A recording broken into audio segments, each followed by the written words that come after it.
United Nations flags Zimbabwe over crackdown on activists. Zvaendwa manje takuchiona United Nations yapindira munyika yeZimbabwe panapa iri kuchipresa mutungamiri wenyika panhau yecrackdown iri kuitiwa pamaactivists vamunoziva mahuman rights defenders nevanhu veopposition.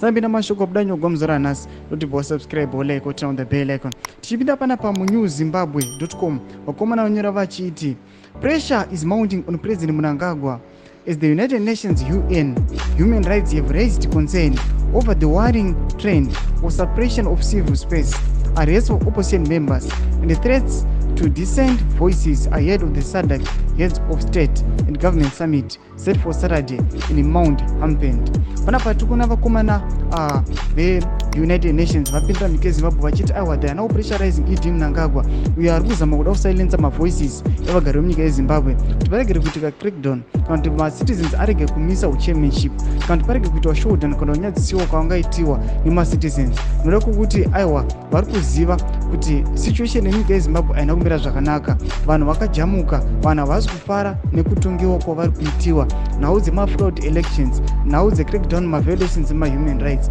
Tikuona panapa UN iri kunzi iri kuwedzera pressure pana ED Mnangagwa. Chiputudze mafungiro enyu muri kudii pamusoro pechitiko ichi. Abvina comment section medu musana subscribe oleka turn on the bell icon.